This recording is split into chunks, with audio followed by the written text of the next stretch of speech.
안녕하세요. 재성쌤이에요. 음, 이번 시간에는 지난 시간에 우리 예전에 얘기했던 것들을 한번 더 정리를 해보는 시간을 갖도록 하겠습니다. 뭐냐면은, 자, 우리가 지금 정비례하고 반비례를 배웠잖아요. 그죠?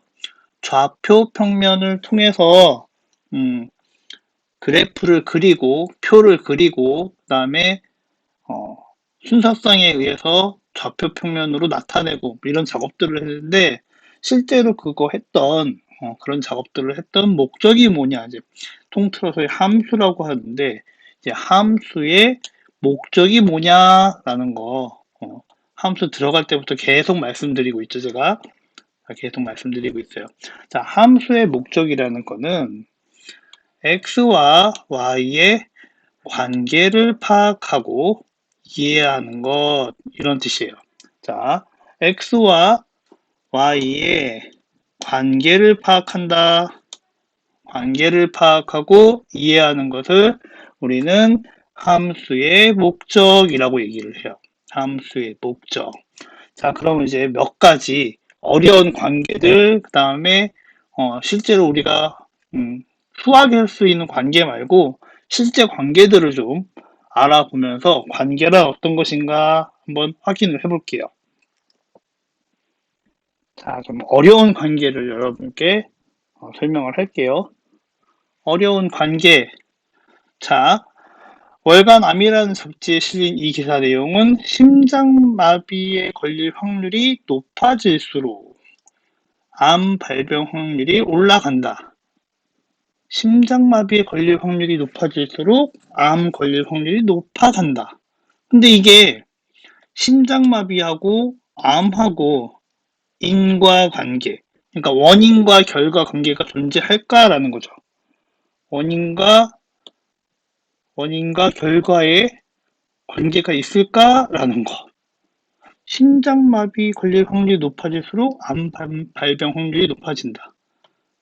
두 개가 지금 정확한 연구 결과가 나올지까지는 모른다라는 게 정답이에요. 모른다. 원인과 결과라는 관계가 있고요. 얘네는 좀 관계가 있을 것 같아 라고 할 때는 상관관계라는 말도 쓰고 있습니다. 자, 심장마비와 암 발병 사이에는 어떤 상관이 있을 거다. 관계가 있을 거다. 상호 관계가 있을 거다. 이런 것은 확실하지만 원인과 결과 관계는 좀 다른 문제가 아닐까라는 거죠. 좀 더 조사를 해봐야 된다. 라는 거예요. 그러니까 관계에도 되게 다양한 관계들이 있는데 우리가 보통 원인과 결과, 인과관계들을 많이 얘기를 하는데 실제로는 상관관계가 있다 없다 정도를 파악하고 그 다음 단계로 넘어가야 된다라는 거예요. 자, 그 다음에 다시 한번 정리를 할게요. 자, 심장마비하고 암 발병 사이에는 어떤 상호되는 관계가 있을 것은 확실히 되는데 하지만 어느 게 원인이고 어느 게 결과인지는 조사를 더 해봐야 된다라는 거죠. 심장마비하고 암 사이에는. 자, 그래서 아니면은 심장마비랑 암 사이에 또 다른 변수가 존재할 수도 있다라는 거죠. 그래서 보통은 상관관계가 이제 인과관계보다는 좀 더 큰 개념으로 생각을 하시면 돼요. 관계가 있다 없다 정도를 얘기할 때는 상관관계고요.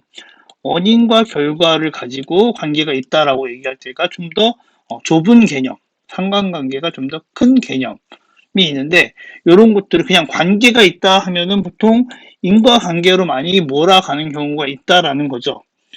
상관관계 있을 수 있는 것들도 있어요, 꽤. 하지만 원인과 결과는 좀 다를 수 있다라는 거 확인을 하시고 체크를 해두세요. 자, 이거 선생님 이게 예제를 들었었는데 자 보실게요. 미국의 한 도시에서 황당한 통계 조사를 했대요. 어떤 거냐면은 선생님도 얘기했었죠. 아이스크림 판매량과 범죄 간에 특히 양의 상관관계가 있다. 양의 상관관계가 있다라는 쪽이에요. 반대가 아니고 아이스크림 판매량이 늘어날수록 범죄율이 증가한다. 라는 통계를 낸 거예요. 숫자만 보면은 진짜로 아이스크림 판매량이 늘어날 때 범죄율이 늘어나고 아이스크림 판매량이 줄어들면은 범죄율도 줄어드는 현상들이 실제로 나타났다라는 거죠. 나타났다. 자, 숫자만 봤을 때는 두 확률 변수 간에 양의 상관관계가 있다라고 얘기할 수 있거든요. 양의 상관관계가 있다. 양의 상관관계가 있다. 하지만 여기서 진짜 이 조사의 문제점이 뭐냐면 원인과 결과로 보도를 했다라는 거예요. 아이스크림이 판매가 되면 여기에 무슨 흥분하는 사람들을 흥분시키는 요소가 있어갖고 범죄율이 상승했다처럼 발표하는 거는 잘못됐다. 선생님이 얘기했었죠. 아이스크림 판매량과 범죄율 사이에 어떤 관계, 양의 상관관계가 있을 수 있지만 기온이라는 기온이 높아지면 아이스크림 판매량이 늘어나고 이때 그럼 기온을 X라고 놔야 되고 아이스크림 판매량을 Y로 놔야 되는 거고 또한 기온이 높아질 때 요거를 X라고 놓으면 범죄율도 이제 이때는 Y라고 놔서 이 기온이라는 얘기가 빠진 상태에서 아이스크림 판매량과 범죄율을 양의 상관관계가 있다라고 얘기를 하면서 약간의 인과관계인 듯한 느낌적인 느낌을 신문지상에서, 언론사에서 또는 학술지에서 표현을 하는 것은 옳지 않다라는 거죠. 관계가 있긴 있을 수 있는데 그 사이에 X하고 Y의 관계냐, Y1과 Y2의 관계냐, X와 X의 관계냐, 요런 것들도 언론이나 통계나 학술지나 나오는 자료들을 여러분들이 조금 더 확인할 수 있는 그런 단계까지 끌어올리는 게 학교에서 수학으로 여러분들이 공부를 하는 거예요. 상관관계와 인과관계를 좀 구별할 수 있어야 된다. 상관관계와 인과관계를 좀 더 구별할 수 있어야 된다라는 거예요. 자, 그 다음에 이제 마무리를 좀 접으려고 하는데 이제 이제 수학에서 말하는 관계 말고도 진짜 어려운 관계들이 있을 수 있죠. 자, 어떤 관계냐면은 진짜 어려운 관계는 이런 거예요. 진짜 어려운 관계죠. 부모 자식 간의 관계.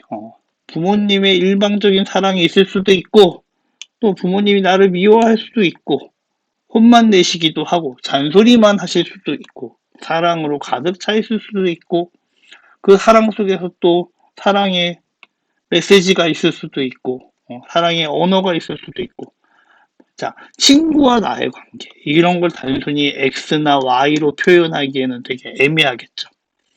나와 여친과의 관계 선생님 저 여친 없어요. 앞으로 생길 여친 그렇게 가시면 돼요. 나와 여친의 관계는 과연 어떤 관계가? 한없이 내가 여친한테만 잘해줘야 되고 여친은 받아야만 하느냐? 아니면 여친이 나를 보호해줘야 되느냐? 아니면은 내가 돈만 벌고 여친은 맛있게 먹고 이런 내용이 돼야 되느냐? 아니면은 상호 존중해주고 보완해주고 사랑해주고 아껴주고 이런 관계가 되냐? 이런 관계들을 단순히 X나 Y로 표현하기는 애매하다라는 거죠. 주가지수 자체가 어려운데 주가지수랑 날씨와의 관계 이거 살짝 있어요. 날씨에 영향받는 주가들도 있기는 있어요. 모든 주가가 그런 거는 아니지만 날씨에 영향을 받는 주가들이 있어요. 뭐 예를 들어서 과일을 사는 회사다. 그러면은 날씨가 안 좋으면은 과일 가격이 오르겠지. 그러면은 그 회사 주가가 오를까 안 오를까 뭐 이런 것도 따져봐야 돼요. 근데 너무 날씨가 안 좋아서 과일 가격이 왕창 올랐는데 팔 수 있는 과일이 없다? 그러면은 주가가 떨어질 수도 있는 거예요. 팔 물건이 없기 때문에 팔 물건이 없어서 가격이 올라가는 경우는 그 회사의 주식이 떨어질 수도 있고요. 그 다음에 팔 물건이 적당히 있는데 살 사람이 조금 더 많아. 그래 갖고 그 회사가 좀 이윤이 많이 생길 것 같아. 그러면은 날씨에 따라서 주가 지수도 올라갈 수 있다라는 거죠. 자, 코로나 바이러스, 지금 코로나19 바이러스하고 나의 관계. 이런 것들 되게 어려운 관계들. 이런 관계들을 하나씩 하나씩 상관관계나 인과관계들을 하나씩 하나씩 내가 찾아가는 거예요. 설정하고 이해하고 또 전혀 관계없는 것들을 관계를 맺어갖고 역시 상관관계를 찾아보고 인과관계를 찾아보고 이런 과정들이 바로 여러분들이 함수를 기본적으로 배우는 목적이 되겠습니다. 함수란 x와 y의 관계를 이해하고 표현하고 계산하는 거예요. x와 y의 관계를 이해한다. 관계. 과연 이 관계는 어떤 관계일까라는 거는 이제 차근차근 공부를 하면서 좀 더 깊이 가야 되겠지만 함수는 관계를 이해하는 거다. 함수는 관계를 이해하는 거다. 요렇게 알아두시면 좋을 것 같습니다. 자, 오늘은 함수와 이제 관계에 대해서 함수의 목적에 관해서 알아봤고요. 다음 시간에 또 다른 얘기로 찾아오도록 하겠습니다. 지금까지 재성쌤이었습니다. 다음에 또 봐요. 안녕.